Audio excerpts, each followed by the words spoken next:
ओम शांति। आज रविवार है और हम सभी अव्यक्त बाप दादा के महावाक्य सुनेंगे। और आज की मुरली का सार है 3 वाक्य 3 शब्द। निश्चय बुद्धि विजयंती। निश्चय में विजय है। सारी मुरली इसी पर है। बाबा हमेशा बताते हैं कि ब्राह्मण जीवन का फाउंडेशन है ही निश्चय। और 4 प्रकार का निश्चय बाबा बताते हैं। स्वयं में निश्चय, बाबा में निश्चय, ड्रामा में निश्चय और परिवार में निश्चय। अगर ये निश्चय का फाउंडेशन मजबूत है तो कुछ भी हो जाए, कितने भी तूफान आए, लेकिन हम हिलेंगे नहीं। परिस्थितियां हमारी स्थिति को बिगाड़ेंगी नहीं। अंते हमारी स्थिति ही परिस्थितियों को खत्म करेगी। तो कैसे पता चले कि ये हमारा निश्चय का फाउंडेशन बहुत मजबूत है? ऐसे नहीं कि तूफान नहीं आएंगे, ऐसे नहीं कि परीक्षाएं नहीं आएंगी, ये सब कुछ आएंगी, होगा, लेकिन फिर भी हम हिले नहीं। तब कहेंगे निश्चय का फाउंडेशन मजबूत है। तो आज बाबा ने वो निशानियां बताई है जिससे पता चलता है कि निश्चय का फाउंडेशन बहुत मजबूत है। कुछ भी हो जाए, अभी ये कोरोना काल चल रहा है, हो सकता है कुछ एक का फाउंडेशन हिल गया होगा, अपने में निश्चय की कमी आ गई होगी, मैं तो अभी कुछ नहीं कर सकूँगा, या बाबा में निश्चय की कमी आ गई होगी, पता नहीं। हाँ, बाबा ने ये सब कहा तो है, हाँ कब होगा नहीं होगा पता नहीं। या ड्रामा में निश्चय की कमी हो जाएगी, या साथियों में निश्चय की कमी हो जाएगी, लेकिन ये निश्चय कभी डावाडोल ना हो, कुछ भी हो जाए। तो आज बाबा ने वो निशानियां बताई है जिससे पता चलता है कि निश्चय का फाउंडेशन बहुत मजबूत है। तो सुनेंगे बाबा के महावाक्य। आज 9/5/2021 है और ये मुरली रिवाइज कर रहे हैं 27/12/87 की, 27/12/87 की। निश्चय बुद्धि विजयी रत्नों की निशानियां। सारी मुरली नोट करने जैसी है। निश्चय बुद्धि विजयी रत्नों की निशानियां, और अपने आप पर लगानी है। अपनी चेकिंग इससे बहुत सहज हो जाएगी। आज बाप दादा अपने चारों ओर के निश्चय बुद्धि विजयी बच्चों को देख रहे हैं। हर एक बच्चे के निश्चय की निशानियां देख रहे हैं। निश्चय की विशेष निशानियां अब क्या क्या होगी, क्या दिखाई देगी हर एक की निशानियां निश्चय की। पहली, जैसा निश्चय वैसा कर्म वाणी में हर समय चेहरे पर रूहानी नशा दिखाई देगा। क्योंकि निश्चय है तो नशा तो होगा ही।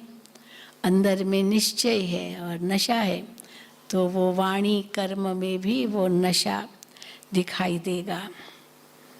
दूसरा, हर कर्म संकल्प में विजय सहज प्रत्यक्ष फल के रूप में अनुभव होगी। केवल ऐसे ही नहीं निश्चय है, पर विजयी है। निश्चय माना विजय।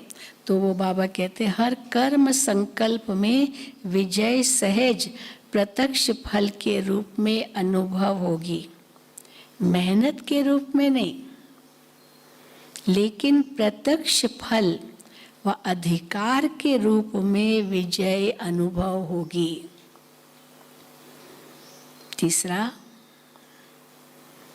अपने श्रेष्ठ भाग्य, श्रेष्ठ जीवन व बाप और परिवार के संबंध संपर्क द्वारा 1% भी संशय संकल्प मात्र भी नहीं होगा।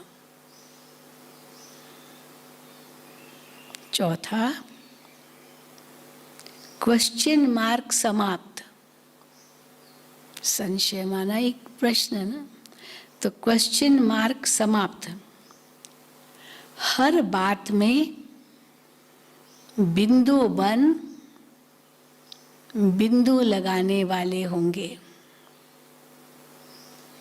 क्या होगा क्या होगा क्या होगा, कई बार होता है ना, बिंदु लगाया माना क्या होगा प्रश्न नहीं, क्वेश्चन समाप्त। हर बात में बिंदु बन बिंदु लगाने वाले होंगे। पांचवा, निश्चय बुद्धि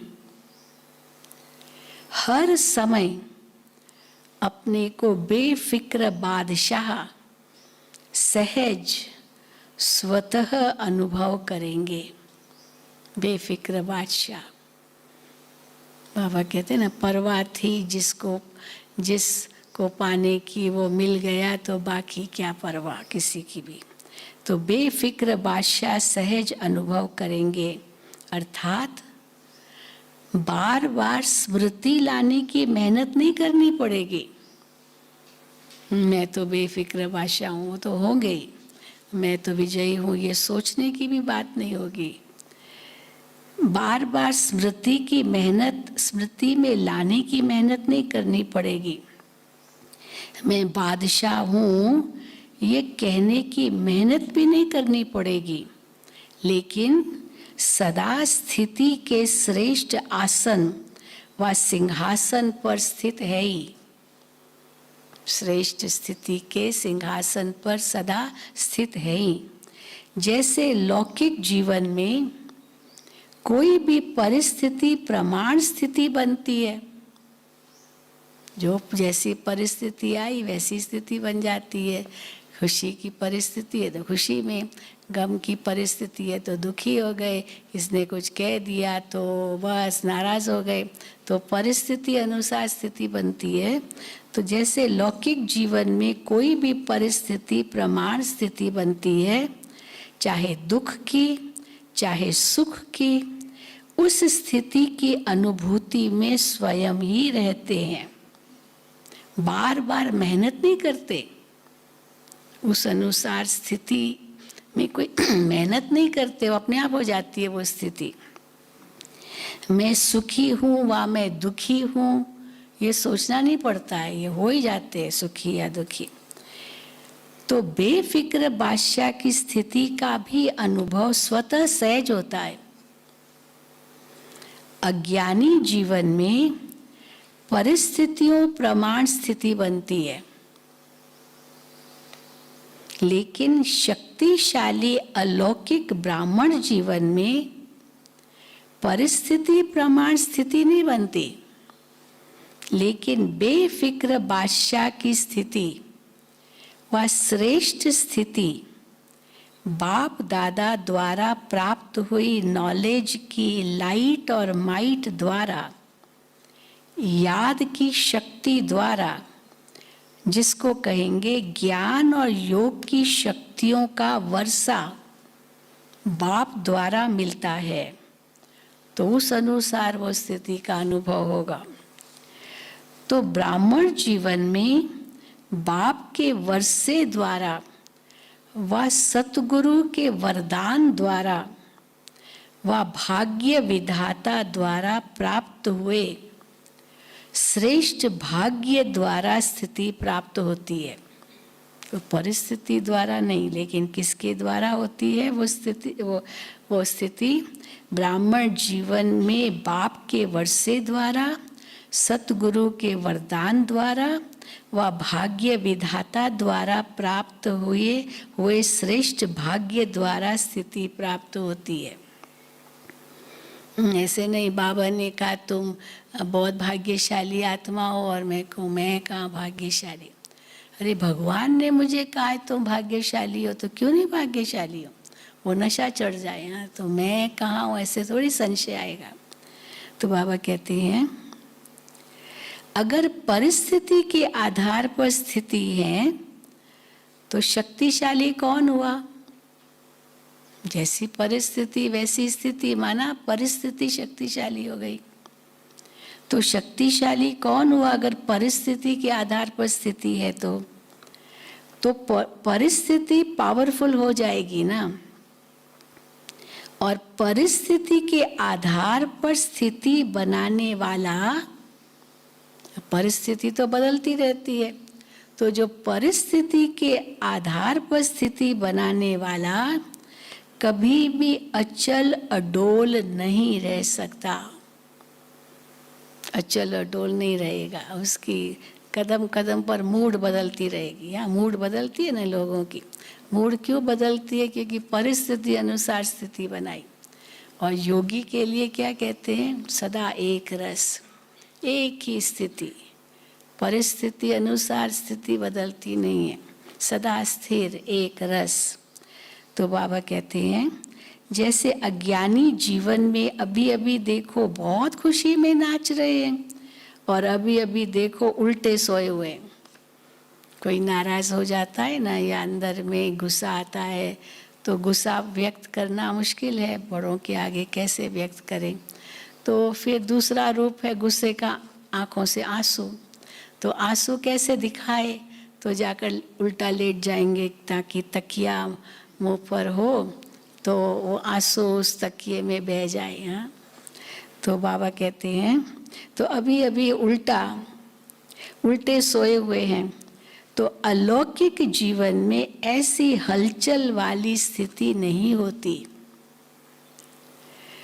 परिस्थिति के आधार पर नहीं, लेकिन अपने वर्षे और वरदान के आधार पर व अपनी श्रेष्ठ स्थिति के आधार पर परिस्थिति को परिवर्तन करने वाला होगा।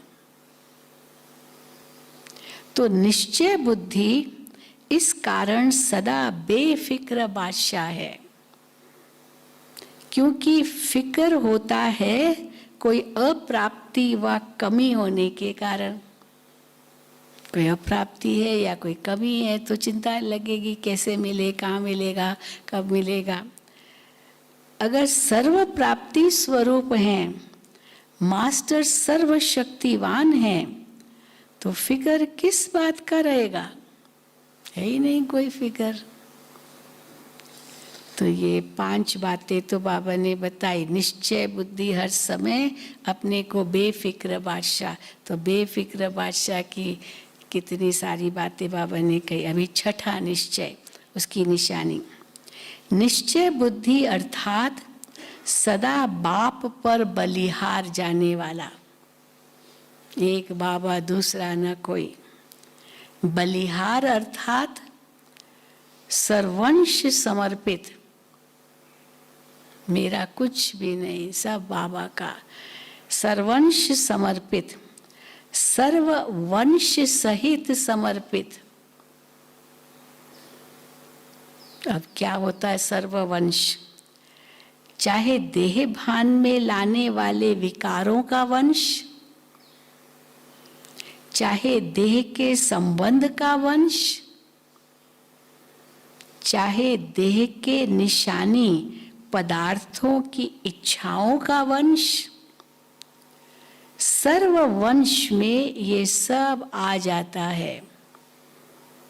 पदार्थ भी आ गए और संबंध भी आ गए और विकारों के भी तो वंश आ गए। सर्व वंश में ये सब आ जाता है। सर्वंश समर्पित व सर्वंश त्यागी एक ही बात है।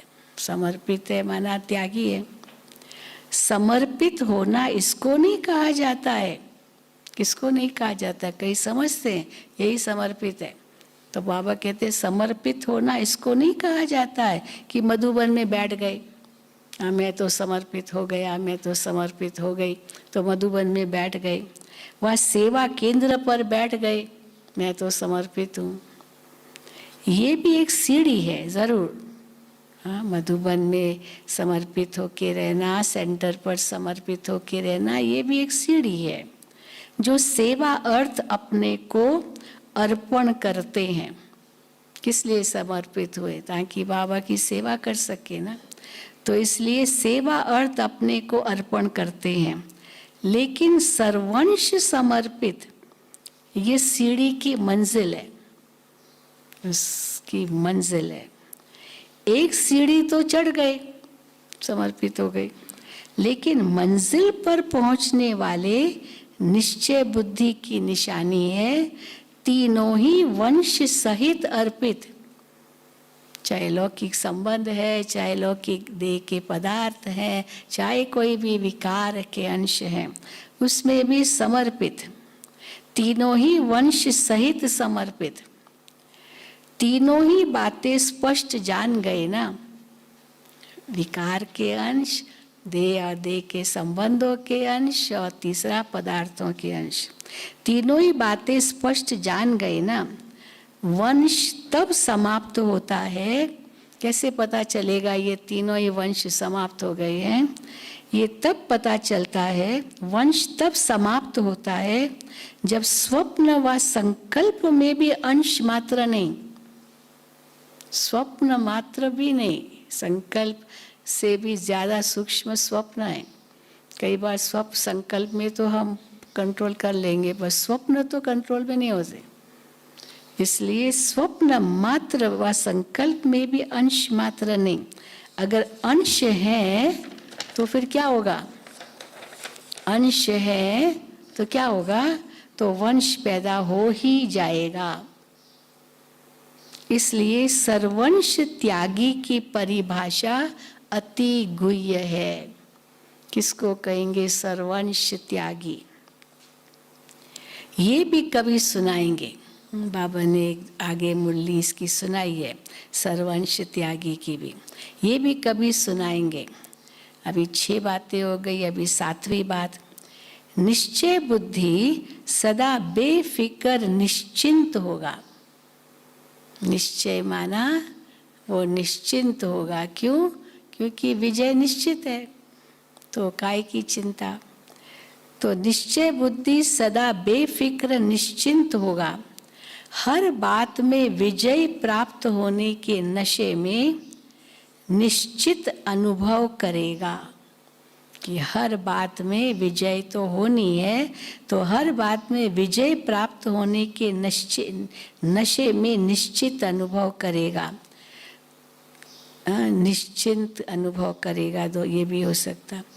तो निश्चय, निश्चिंत और निश्चित। निश्चय भी निश्चिंत रहेगा क्योंकि निश्चित विजय है। ये हर समय अनुभव कराएगा। फिर 8वीं बात, वो सदा स्वयं भी नशे में रहेगा और उनके नशे को देख दूसरों को भी ये रूहानी नशा अनुभव होगा। दूसरा फिक्र लेकर के आएगा उसके पास, अरे काय को फिक्र करते हो, क्यों चिंता करते हो? बाबा ने तो हमें कह दिया है निश्चय बुद्धि विजयंती, हम तो है ही विजय। तो उसका भी संशय जो अगर होगा ना, उसको भी समाप्त करेगा। तो ये रूहानी नशा अनुभव होगा और औरों को भी रूहानी नशे में बाप की मदद से स्वयं की स्थिति से अनुभव कराएगा। ऐसे नहीं वो आएगा संशय में, हाँ मैं भी ऐसे ही समझता हूँ, मैं भी ऐसे ही समझता, तो संशय डबल हो जाएगा उसका। कोई मरीज से दूसरा मरीज मिलेगा तो क्या होगा? अब वो मरीज अपनी बात एक मरीज को सुनाएगा, मेरे को ये रोग है, मेरे को ये रोग है, तो दूसरा भी तो मरीज है, वो कहेगा हाँ मेरे को भी ये रोग है, मेरे को भी ये रोग, तो खुशी हुई क्या?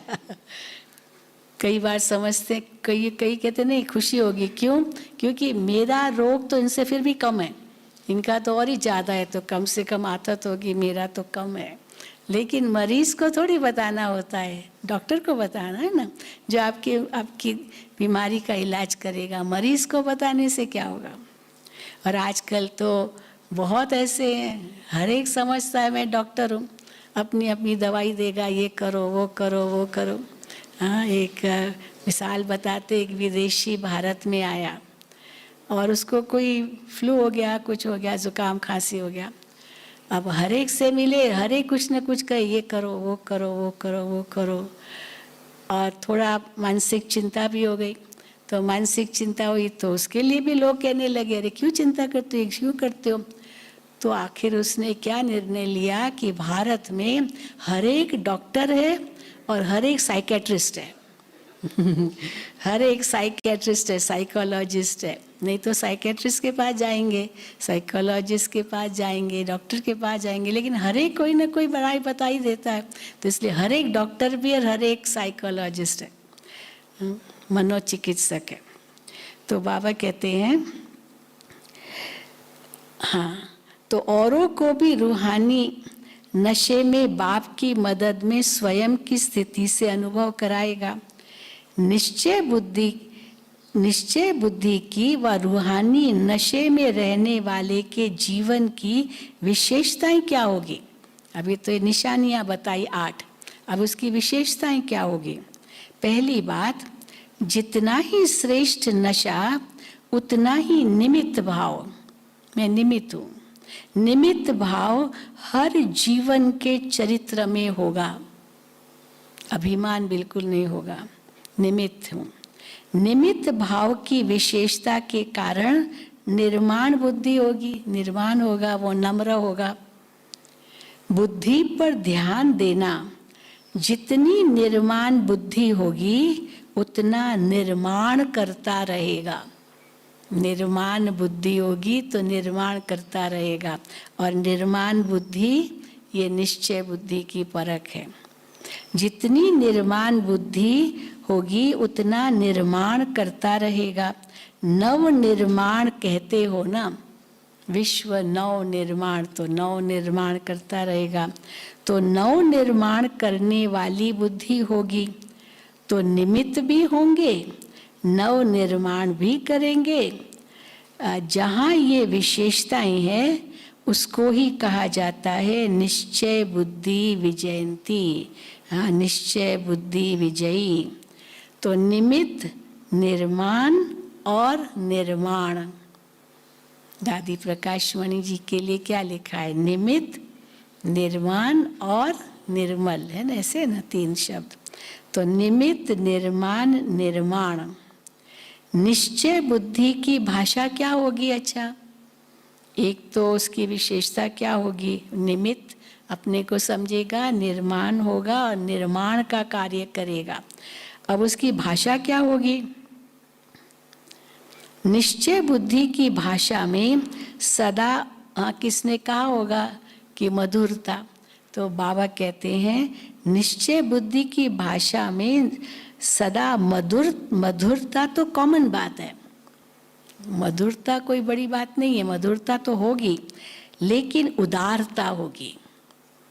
जो सचमुच निश्चय बुद्धि है वो निश्चिंत भी है, निश्चित विजय पता है, सब कुछ उनको वो अनुभवी है, स्थिति अचल अडोल है, तो बड़ा दिल होगा, उदार चित होगा। जैसे दादी जी हमारे थे, उदाहरण है, सब हमारी दादियाँ उदार चित। तो बाबा कहते हैं उदारता का अर्थ है सर्व आत्माओं के प्रति आगे बढ़ाने की उदारता होगी। सब आगे बढ़े, दादी जी ये कहते सब आगे बढ़े, बाबा भी यही साकार में सब आगे बढ़े कहते थे। तो बाबा कहते हैं सर्व आत्माओं के प्रति आगे बढ़ाने की उदारता होगी। पहले आप, मैं नहीं। उदारता अर्थात दूसरे को आगे रखना, जैसे ब्रह्मा बाप ने सदैव पहले जगदम्बा व बच्चों को आगे रखा, मेरे से भी तीखी जगदम्बा है। बाबा कहते थे मम्मा मेरे से भी तीखी है, मेरे से भी आगे गई है, मेरे से भी तीखे ये बच्चे। बाबा जगदीश भाई की कितनी महिमा करता था, ये बहुत होशियार है, 7 फीट लंबी है इनकी बुद्धि। हाँ देखो कैसे किताबें लिखता है। तो मेरे से भी तीखे हैं ये बच्चे, ये उदारता की भाषा है। और जहाँ उदारता है, बड़ा दिल है, स्वयं के प्रति आगे रहने की इच्छा नहीं है, वहाँ ड्रामा अनुसार स्वतः ही मन इच्छित फल प्राप्त हो ही जाता है, सर्व प्राप्ति हो ही जाती है। जितना स्वयं इच्छा मात्रम अविद्या की स्थिति में रहते, उतना बाप और परिवार अच्छा योग्य समझ उसको ही पहले रखते हैं। तो पहले आप मन से कहने वाले पीछे नहीं रह सकते। जो सबको आगे रखते हैं वो पीछे नहीं रह सकते, क्योंकि सब उसको ही आगे करेंगे ज़रूर, क्योंकि उदार दिल है, बड़े दिल वाला है, तो सब उसको प्यार भी देंगे, रिस्पेक्ट भी देंगे। तो बाबा कहते जितना स्वयं इच्छा मात्रम अविद्या की स्थिति में रहते, उतना बाप और परिवार अच्छा योग्य समझ उसको ही पहले रखते हैं। तो पहले आप मन से कहने वाले पीछे नहीं रह सकते हैं। वो मन से पहले आप कहता तो सर्व द्वारा पहले आप हो जाता है, लेकिन इच्छा वाला नहीं, पहले मैं आगे जाऊं, पहले मैं आगे जाऊं। हाँ ये इच्छा रखता होगा तो सब ये उनको पहले आप नहीं रखेंगे, लेकिन इच्छा वाला नहीं। तो निश्चय बुद्धि की भाषा सदा उदारता वाली भाषा, संतुष्टता की भाषा, सर्व के कल्याण की भाषा, ऐसी भाषा वाले को कहेंगे निश्चय बुद्धि विजयंती। निश्चय बुद्धि तो सभी हो ना, सभी निश्चय बुद्धि वाले बैठे हैं सब, क्योंकि निश्चय ही फाउंडेशन है। लेकिन निश्चय की परख कब होती? वैसे नॉर्मल है सब कुछ तो कोई पता नहीं चलता है, पता है सब निश्चय बुद्धि है।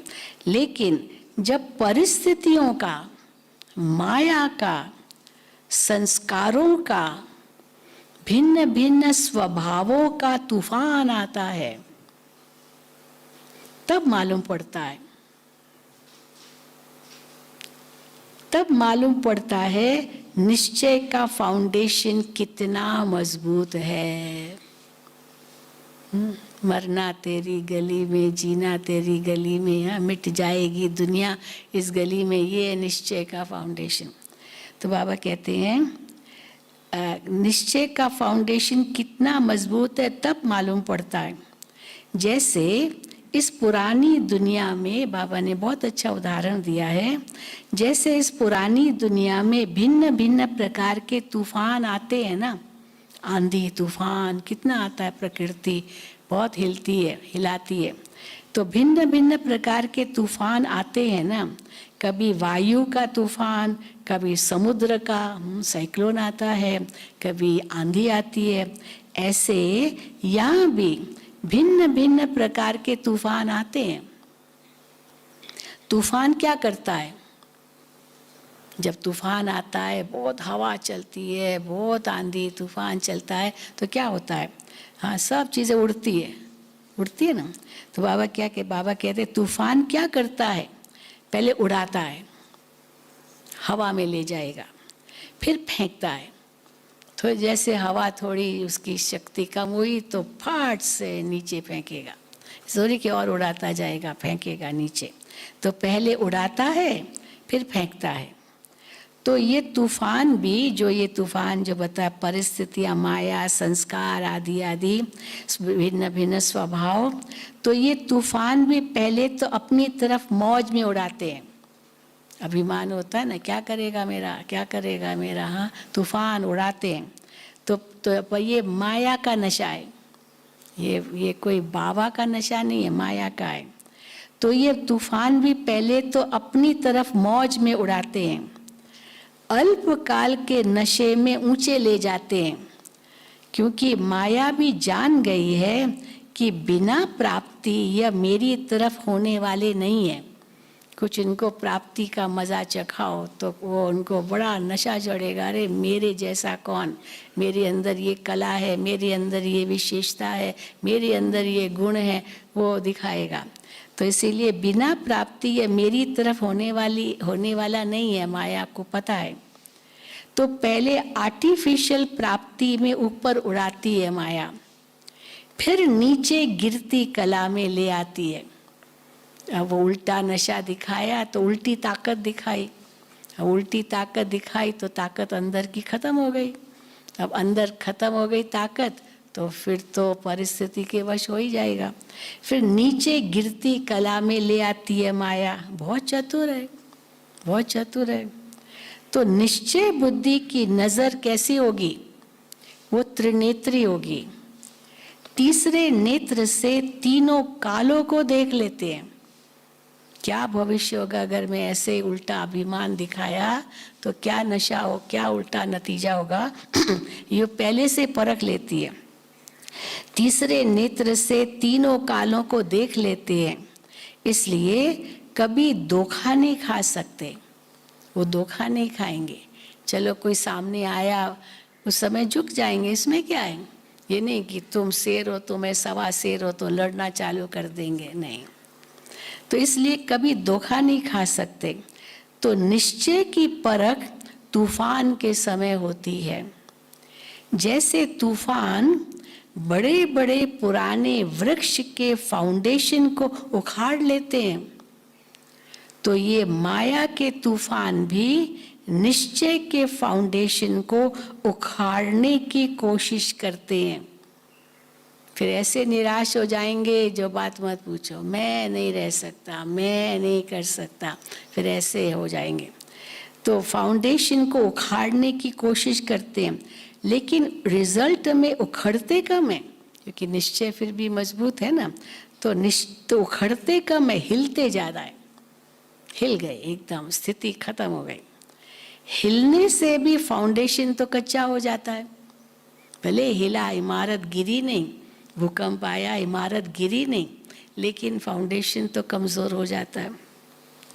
तो ऐसे समय पर अपने निश्चय के फाउंडेशन को चेक करो। वैसे कोई से भी पूछेंगे निश्चय पक्का है, तो क्या कहेंगे? सभी कहेंगे ना, हाँ मेरा निश्चय एकदम पक्का है, कुछ भी हो जाए मुझे माया नहीं हिला सकती है। तो क्या कहेंगे? बहुत अच्छा भाषण करेंगे। तुम क्या समझते हो, मेरे निश्चय की तुक को तुम परख रहे हो। बहुत अच्छा भाषण करेंगे। अच्छा भी है, अच्छा भी है निश्चय में रहना, अच्छी बात है। निश्चय में हो तो ये अच्छी बात है, लेकिन समय पर अगर निश्चय हिलता भी है तो निश्चय का हिलना अर्थात क्या निशानी है, क्या होगा उससे? थोड़ा भी हिला निश्चय तो निश्चय का हिलना अर्थात जन्म जन्म की प्रारब्ध से हिलना। इसलिए तूफानों के समय चेक करो, कोई हद का भी कैसे हिलना शुरू हो गए। कोई हद का मान शान न, कोई हद का मान शान न दे। मान लो आपकी इच्छा थी वो मुझे कुछ मान दे, शान दे, मेरी महिमा करे, पर कोई हद का मान शान न दे। वह व्यर्थ संकल्पों के रूप में माया का तूफान आए। जो चाहना रखते हो वो चाहना अर्थात इच्छा पूर्ण न हो, ऐसे टाइम पर जो निश्चय है कि मैं समर्थ बाप की समर्थ आत्मा हूँ, वो याद रहता है। वह व्यर्थ व्यर्थ समर्थ के ऊपर विजयी हो जाता है। उस समय भी याद रहे मैं समर्थ आत्मा हूँ, याद नहीं तो व्यर्थ समर्थ पर विजयी हो जाएगा। अगर व्यर्थ विजय प्राप्त कर लेता है तो निश्चय का फाउंडेशन हिलेगा ना, समर्थ के बजाय अपने को कमजोर आत्मा अनुभव करेगा। दिल शिकस्त हो जाएंगे। इसलिए कहते हैं कि तूफान के समय चेक करो अपना निश्चय। जब तूफान आता है तब चेक करो निश्चय। हद का मान शान मैंपन रूहानी शान से नीचे ले आता है। हद की कोई भी इच्छा मात्रम अविद्या के निश्चय से नीचे ले आती है। तो निश्चय का अर्थ ये नहीं है कि मैं शरीर नहीं, मैं आत्मा हूं, केवल यही निश्चय नहीं है। लेकिन कौन सी आत्मा हो, वो नशा, वो स्वमान समय पर अनुभव हो। इसको कहते हैं निश्चय बुद्धि विजयी। कोई पेपर है ही नहीं और कहे मैं तो पास विद ऑनर हो गया, तो कोई उसको मानेगा?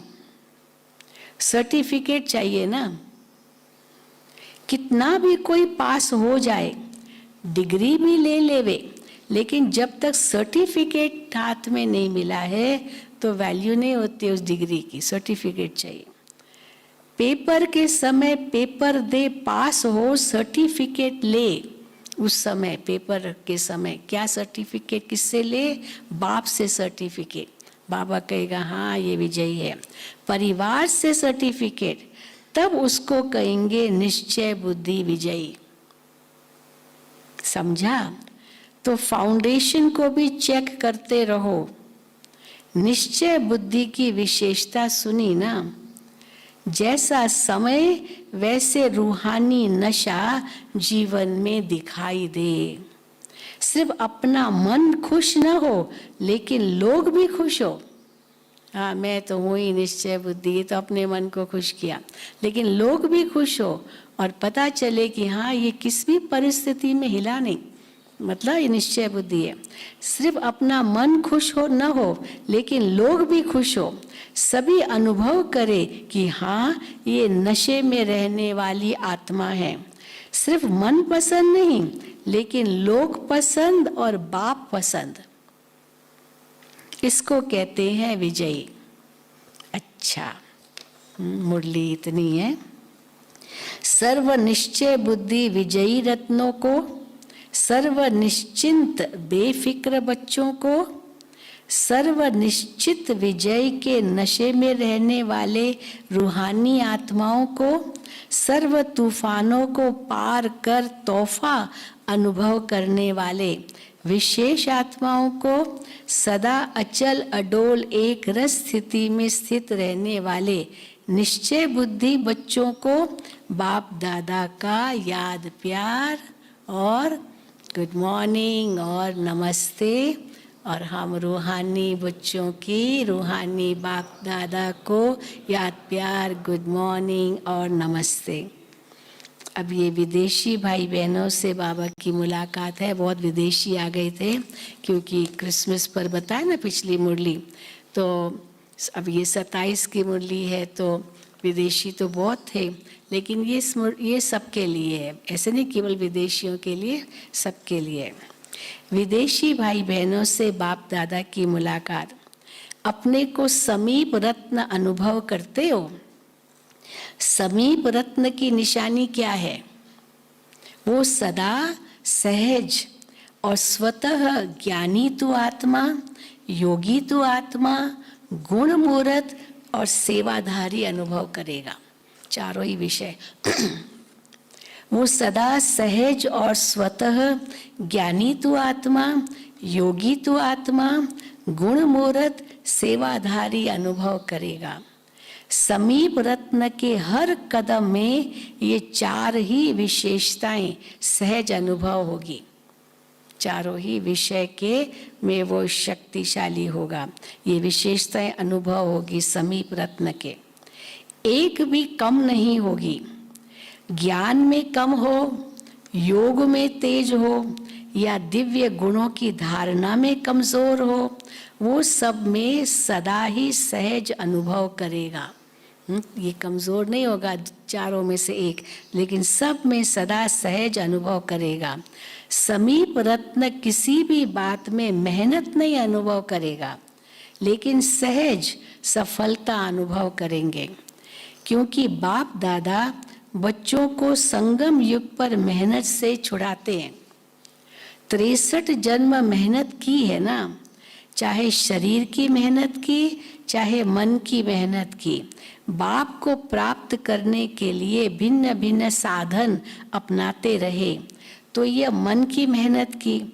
और धन की भी देखो, जो सर्विस करते हो, लौकिक नौकरी करते हैं, जिसको बाप दादा नौकरी कहते हैं, उसमें भी देखो कितनी मेहनत करते हो, उसमें भी तो मेहनत लगती है ना। और अभी आधा कल्प के लिए ये नौकरी नहीं करेंगे। सतयुग में नौकरी शब्द होता नहीं है, नौकरी नहीं है, सब मालिक है। नौकरी नहीं करेंगे, इससे भी छूट जाएंगे। न लौकिक नौकरी करेंगे और न भक्ति करेंगे। भक्ति में भी मेहनत, नौकरी में भी मेहनत, दोनों से मुक्ति मिल जाएगी। अभी भी देखो, चाहे लौकिक कार्य करते भी हो, लेकिन ब्राह्मण जीवन में आने से लौकिक कार्य करते हुए भी अंदर लगता है ना, हाँ, में भी अंतर लगता है ना। भले लौकिक नौकरी करते हैं, जॉब करते हैं, लेकिन अंतर क्या लगता है? अभी ये लौकिक कार्य करते भी डबल लाइट रहते हो ना। क्यों? क्योंकि लौकिक कार्य करते भी ये खुशी रहती है कि ये कार्य अलौकिक सेवा के निमित्त कर रहे हैं।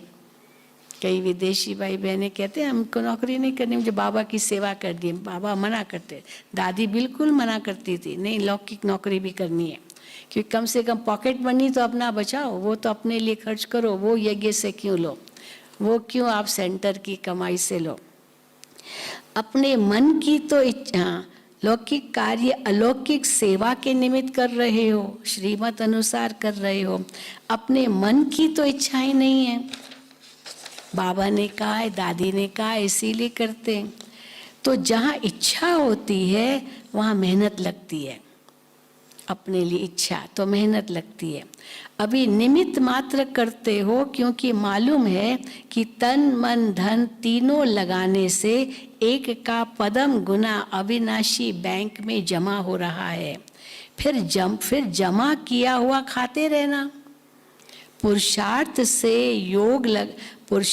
से योग लगाने का, ज्ञान सुनने सुनाने का, इस मेहनत से भी छूट जाएंगे। वो लौकिक नौकरी तो छूट जाएगी, भक्ति तो छूट जाएगी, भविष्य में कुछ भी नहीं होगा। लेकिन जो अभी भी हम लोग मेहनत करते संगम पर, पुरुषार्थ में करते हैं, पुरुषार्थ योग लगाते हैं, ज्ञान सुनने सुनाने का, इस मेहनत से भी छूट जाएंगे सतयुग में। कभी कभी क्लासेस सुनकर थक जाते हैं ना, स्कूल कॉलेज में भी बहुत क्लासेस होती है, थक जाते हैं। यहाँ भी देखो यूट्यूब पर कितनी क्लासेस आती रहती है, अभी कितना सुने थक जाते हैं। वहाँ तो अब सतयुग में थकेंगे नहीं, भले स्कूल में भी जाएंगे। वहाँ तो लौकिक राजनीतिक पढ़ाई भी जो होगी ना, प्रिंसेस के कॉलेज स्कूल में जाएंगे तो वहाँ ज़रूर ये तो सिखाएंगे ना कैसे चलाना है राज्य। तो वहाँ तो लौकिक राजनीतिक पढ़ाई भी जो होगी ना, वो भी खेल खेल में होगी। इतने किताब नहीं याद करने पड़ेंगे, सब मेहनत से छूट जाएंगे। कईयों को पढ़ाई का भी बोझ होता है। संगम युग पर मेहनत से छूटने के संस्कार बरते हो तो सतयुग में रॉयल्टी होगी, मेहनत से छूट गए। चाहे माया के तूफान आते भी हैं, लेकिन ये माया से विजय प्राप्त करना भी एक खेल समझते हो, मेहनत नहीं समझते हो माया पर विजय पाना। क्यों? खेल में क्या होता है? क्यों मेहनत नहीं समझते हो माया पर विजय पाना? खेल में क्या होता है? खेल में जीत प्राप्त करना होता है ना। तो माया से भी विजय प्राप्त करने का खेल करते हो। खेल लगता है या बड़ी बात लगती है? जब मास्टर सर्वशक्तिवान स्टेज पर स्थित होते हो तो खेल लगेगा। मास्टर सर्वशक्तिवान की स्टेज से नीचे आए तो घबराएंगे ना। खेल तब लगेगा जब मास्टर सर्वशक्तिवान की स्टेज है। और ही चैलेंज करते हो कि आधा कल्प के लिए विदाई लेकर जाओ। हे माया, तुम आई हो, अभी आधा कल्प के लिए विदाई लेकर जाओ। तो विदाई समारोह मनाने आती है माया, लड़ने नहीं आती है। विजयी रत्न हर समय हर कार्य में विजयी है। विजयी हो ना। डबल विदेशियों से बाबा ने पूछा, डबल विदेशी सब आगे बैठते थे ओम शांति भवन में, सब आगे, हाँ वहीं बिठाते थे उनको। तो सब ने कह दिया हाँ हाँ जी। उनको पाठ पढ़ाया था, बाबा आपसे कुछ पूछे, कहो हाँ जी। तो पहले हाँ करते थे, तो फिर कहा हाँ नहीं कहो हाँ जी, तो हाँ जी कहना शुरू किया। तो विजयी हो ना, तो सब ने कहा हाँ जी। तो बाबा कहते तो वहाँ जाकर भी हाँ जी करना, वापस अपने देश जाओ और माया वहाँ आए तो माया को भी उस समय कहना मैं विजयी हूँ, हाँ जी। फिर भी अच्छे बहादुर हो गए हो। पहले थोड़ा जल्दी घबरा जाते थे, अभी बहादुर हो गए हो, अभी अनुभवी हो गए हो। तो अनुभव की अथॉरिटी वाले हो गए, परखने की भी शक्ति आ गई। ये माया है, परख रहे हो, इसलिए घबराते नहीं हैं। अनेक बार के विजयी थे और रहेंगे, यही स्मृति सदा रखना।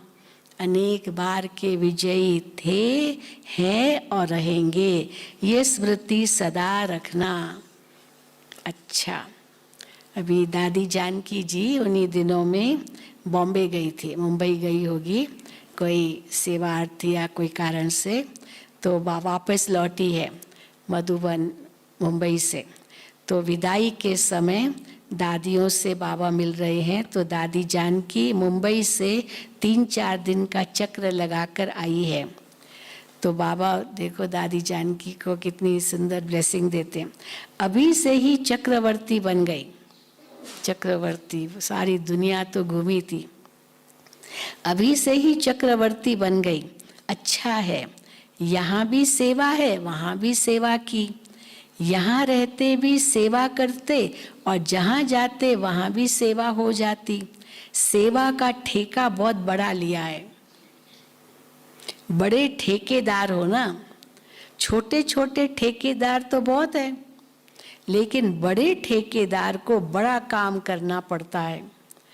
तो दादी ने बाबा को कहा, बाबा आज मुरली सुनते बहुत मज़ा आया, आपने जो मुरली चलाई बहुत मज़ा आ गया। तो बाबा कहते है भी मज़ा है ना, मज़ा अच्छा है। आप लोग चेक करके औरों को क्लियर कर सकते हो। किसके पास माया आती है, दादी के पास जाते तो दादी बताती है माया है, अपने आप को संभालो। तो आप लोग, हाँ अच्छा है, आप लोग कैच करके औरों को क्लियर कर सकते हो कैसे माया से बचे। सभी तो एक जैसे कैच नहीं कर सकते। जैसे जगत अम्बा मुरली सुनकर क्लियर करके सहज करके सभी को धारण कराती थी, तो बाबा ने जो भी कहा उसको अच्छी तरह से दूसरों को समझा सकते हो, जैसे मम्मा करती थी। बाबा की मुरली सागर जैसी, लेकिन एक एक पॉइंट मम्मा उठाती थी और उसको क्लियर करती थी, ये मम्मा की मुरली। तो बाबा कहते जैसे जगत अम्बा मुरली सुनकर क्लियर करके सहज करके सभी को धारण कराती रही, ऐसे अभी आप निमित्त हो। कई नए नए तो समझ भी नहीं सकते। अब कोई नया ये मुरली सुनेगा, उसको क्या समझ में आएगा, कुछ भी नहीं। लेकिन बाप दादा सिर्फ सामने वालों को नहीं देखते हैं, जो बैठे हैं सभा में उन्हों को ही नहीं देखते हैं, सभी को सामने रखते हैं। फिर भी सामने अनन्य होते हैं तो उन्हों के प्रति निकलता है। आप लोग तो पढ़कर भी कैच कर सकते हो, मुरली की गहराई में जाकर के फिर उनको स्पष्ट कर सकते हो। अच्छा, वरदान।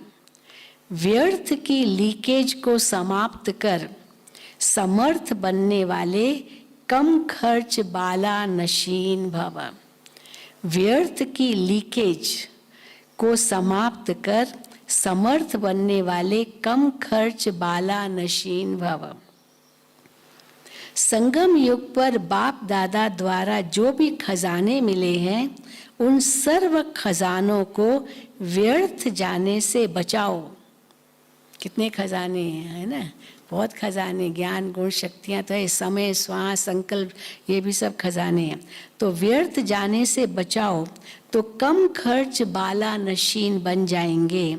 व्यर्थ से बचाव करना अर्थात समर्थ बनना। जहाँ समर्थी है वहाँ व्यर्थ जाए वो हो नहीं सकता। अगर व्यर्थ की लीकेज है तो कितना भी पुरुषार्थ करो, मेहनत करो, लेकिन शक्तिशाली बन नहीं सकते।